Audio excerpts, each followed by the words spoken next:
जय हिंद दोस्तों। मैं हूं doctor Robin Chugh, assistant professor Subharti medical college skin department से।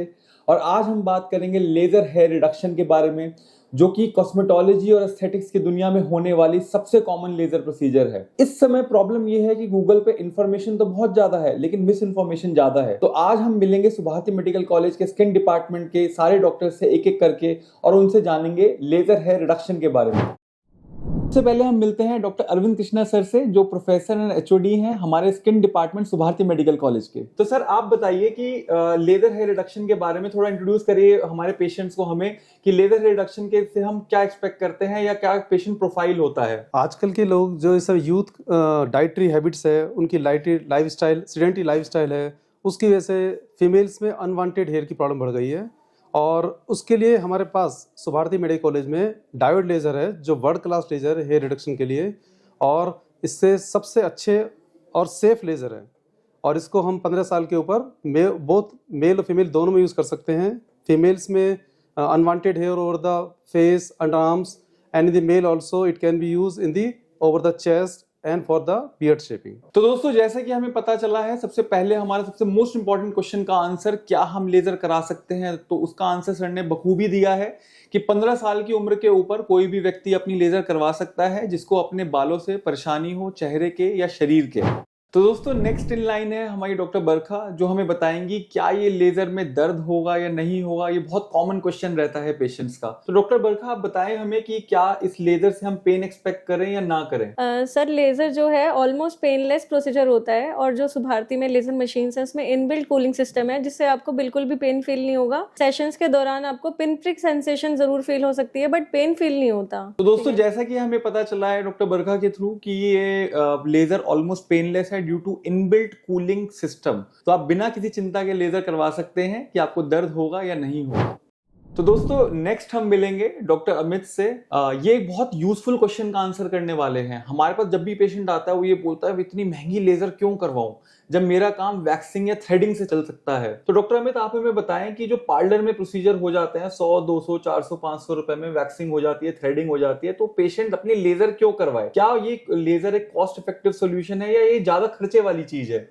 बिल्कुल सर, लेज़र एक कॉस्ट इफेक्टिव ऑप्शन होता है, क्योंकि जो ब्यूटी पार्लर में प्रोसीजर्स होते हैं वो पहली चीज़ तो परमानेंट नहीं होते, वो पेशेंट को हर 2-2 हफ्ते या 3-3 हफ्ते में कराने पड़ते हैं। तो अगर हम कॉस्ट अगर वैसे निकालें तो लेज़र की कॉस्ट कंपेरेबल निकलती है, क्योंकि लेज़र यूजली 6 to 8 सेशंस में परमानेंट रिजल्ट शो करता है। इसी वजह से जो अगर हम कॉस्ट की बात करें ब्यूटी पार्लर के कंपेरिजन में, बिल्कुल कंपेरेबल होती है। एक बहुत यूजफुल पॉइंट है कि पार्लर के प्रोसीजर ऑब्वियसली परमानेंट नहीं होते। अच्छा, दूसरा साइड इफेक्ट मैं बताना चाहूंगा इसका, कि जो पार्लर के प्रोसीजर रहते हैं, थ्रेडिंग रहती है, वैक्सिंग रहती है, उनके साथ पेशेंट को डेवलप होती है पिगमेंटेशन। दूसरा कई बार आता है फॉलिकुलाइटिस, मतलब छोटे मोटे इन्फेक्शन भी लग जाते हैं। तो उनका बहुत बेटर एक सॉल्यूशन है कि आप लेजर करवाएं अपनी, जो कॉस्ट इफेक्टिव भी होगी और साइड इफेक्ट फ्री भी होगी। तो अब मिलते हैं हम डॉक्टर आयुष से, जो कि हमें एक बहुत बड़ा मिथ हमारा बस्ट करने वाले हैं, जो रेगुलरली हमारे पास पेशेंट आके पूछते हैं ओपीडी में, क्या हमें डॉक्टर साहब कैंसर तो नहीं हो जाएगा लेजर करवा के? तो डॉक्टर साहब, कहीं इस लेजर से कैंसर तो नहीं होता है? ये एक बहुत बड़ा मिथ है कि लेज़र से कैंसर होता है। काफ़ी डेकेड से हम ये लेज़र हेयर रिडक्शन प्रोसीजर कर रहे हैं, इससे भी किसी भी प्रकार का कोई कैंसर नहीं होता है। लेज़र हेयर रिडक्शन एक कम्प्लीटली सेफ प्रोसीजर है। तो दोस्तों, ये एक बहुत बड़ा मिथ है कि लेजर हेयर रिडक्शन के बाद किसी तरह का कोई कैंसर हो सकता है। रिसर्चेज हर साल, हर महीने, हर देश में होती हैं और आज तक कोई भी कैंसर नहीं पाया गया है लेजर हेयर रिडक्शन के बाद। हमें डॉक्टर वरुण, ये जो रिजल्ट हैं इसके टेम्पररी होते हैं या परमानेंट होते हैं? Sir, they are nearly permanent actually. Initially जब हम स्टार्ट करते हैं कुछ सेशन के लिए तो हेयर ग्रोथ रीग्रोथ हो सकती है, पर जब ये लॉन्ग टर्म के लिए चलता है ये नियरली परमानेंट हो जाता है। उसके लिए हमें कई बार कुछ दोबारा लेजर करवानी पड़ती है, between 6 to 1 year, 6 months to 1 year। ध्यान देने वाली बात यह है कि आप कभी भी 1 या 2 सेशन के बाद रुकिए मत। अगर आपको परमानेंट या नियर परमानेंट रिजल्ट चाहिए तो उसके लिए आपको 6 to 8 सेशन एटलीस्ट करवाने पड़ेंगे। तो एक बहुत बड़ा क्वेश्चन रहता है हमारे पास पेशेंट्स का कि कहीं लेजर के बाद हमारा बाल और मोटा तो नहीं हो जाएगा।